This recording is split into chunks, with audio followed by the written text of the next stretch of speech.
Welcome back to Make It Mental, everybody. I got a request, and so I'm more than happy to oblige by that request. So when you receive your first weapon, if you have a weapon that looks like this on the slide action, then here is some very basic weapons safety for those of you who have never ever handled a gun, or I prefer the term weapon, but some people call it a gun. Now I want to run down some very basics with you, and so you'll probably get your weapon in a case similar to this one. This happens to be a 40 caliber Smith & Wesson M&P. Mike Papa, military and police is what it stands for. There is no safety on this particular weapon. I like this weapon. It has been very reliable. I have shot several hundred rounds through it. Didn't clean it. Went back to the range, shot several hundred more rounds through it, and then cleaned it. So it's been a very reliable weapon. I just like its accuracy, the way it feels in my hand. It does come with some extra grips not seen here. When you open up the case, there should be like a little yellow envelope that sits in here with at least 2 spent shells. That shows that the weapon was functional when at the time it left the factory. In this particular case, it came with 2 15-round magazines, and there's an owner's manual that was probably underneath the foam or in here somewhere. It should also have a lock somewhere in here. Those are the owner's manual you'll probably want until you are very familiarized with your weapon. Now, some of you may think that I'm about to get really dumb here, but I try not to take anything for granted anymore. For years ago, I showed somebody how to build maple chairs. I showed them everything: how to read a tape measure, the jig to use to route the arch, the sizes to cut, where to clamp everything, where to drill the holes, how deep to drill the holes, what screw to use. I showed this person everything except for one thing that I took for granted, and that was glue. So, without further ado, let's start at the very beginning once you receive your weapon. Now, if you have a revolver, you might want to find a different video, but I've never owned a revolver. They say they're more reliable than these because there's less moving parts. Let's see if I can brighten it up just a little bit. There we go. So here we call this the trigger well, magazine well. Down in here, got the barrel assembly, the slide. Some people call it a rack, and then a magazine. Right? This is not a clip. Clip is for your girlfriend's or your wife's hair, or maybe if you're a Peter Puffer, it might be for you too. A clip is for your hair, not this thing here. This is a magazine. This is what holds your ammunition. Always keep your weapon pointed down range or down at the ground. Right? Number one, always have it pointed down or down range.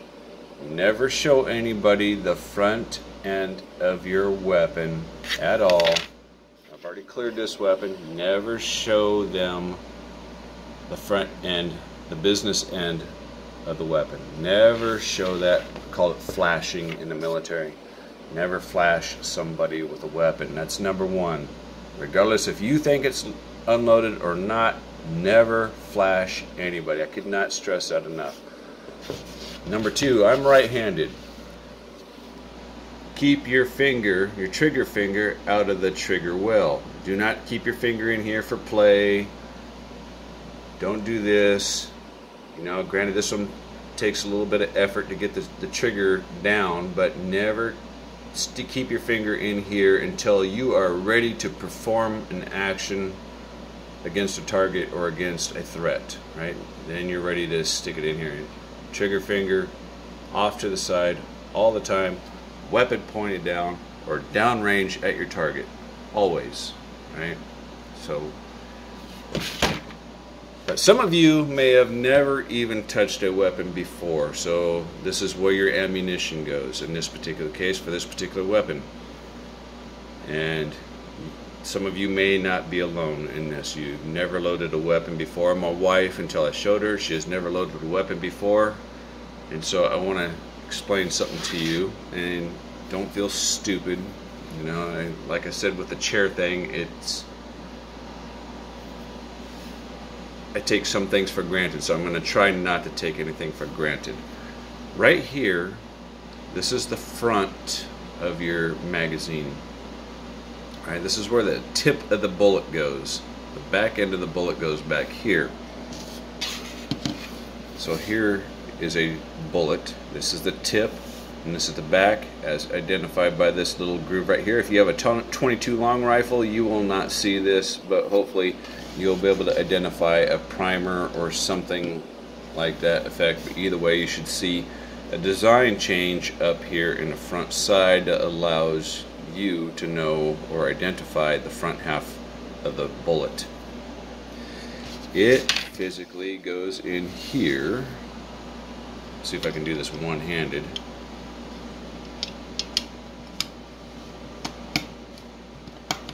Like so. Just like that. So if you've never shot a weapon before, you've never loaded a weapon before, I would start with one bullet, because I'm sure somebody out there has got a Smith & Wesson 500 for their very first handgun. I'm sure they did. Or a Desert Eagle or something like that. They got their very first weapon, some caliber like that. Put one bullet in there.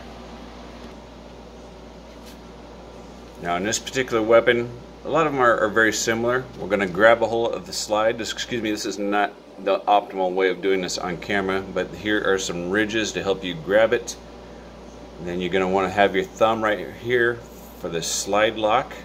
You're going to slide it all the way back, release, and then the slide lock that holds that open like so, right? Keep the weapon downrange, away from everybody. Insert the magazine into the magazine well. You hear a clud or a thud or whatever, and then you're going to grab with this hand. Do not use your hand to close this. Release it this way, right? Because if you try and use your hand, you might not actually chamber around. It might actually jam up on you. It might not feed into the barrel assembly properly. Again, keep your finger out of the trigger well. Point your weapon downrange at the target, whatever the target might be. Then stick your finger in the trigger well as you acquire sight between here and the front sights up there, right? You want to have safety glasses if you're downrange, outside. You want to have hearing protection because it's going to be loud. I'm not going to squeeze off around because there's a round in here and it's going to wake up my neighbors, right? And it's just not a safe thing to do. So if you run in that case, you're feeling it for it. Now we got to eject the magazine by pushing the little button here. Remove the magazine. You can see the bullet is now empty. We're going to put our thumb ready right here. We're going to push up and slide back on the slide, and then the round should eject. There's the round right there, and we're going to make sure that there's nothing in there. It may be hard to discern that on camera because my camera is fixed, but there is the one and only bullet I put in the magazine, so I know it is clear. Right? Try not to dry fire your weapon if you can avoid it. Sometimes you have to, but try not to dry fire it. When you take your weapon to the range to go shoot for the first time or any other time, you're going to want to present your weapon like this, but you're going to want to present it in the carrying case that it came from, whether you go to an indoor range or an outdoor range. Range marshal or whoever the person might be will want to see the weapon in this form right here, such as this one. If you have a revolver, I don't know what the deal is there, but you'll have to find another video on that. So you'll want it to be empty. Your weapon should come with a little orange or maybe even red plug that inserts in here I've done away with mine because I do not use it. Out here where I shoot, there's actually no range. I got lots of country out here where I can shoot.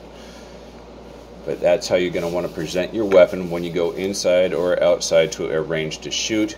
Your magazines should be empty. You will load them at the range. Again, keep everything pointed down range or down at the ground. Never carry your weapon in the up position, especially when it's loaded, because that bullet comes down somewhere, right? A bullet can fly for a couple of miles or more before it comes down, and it can kill somebody when it goes through the roof of their house, right? So I hope there's some very good basic fundamentals there that somebody gathered some good information out of who have never used a weapon before. Hope you enjoy that. Have a good day.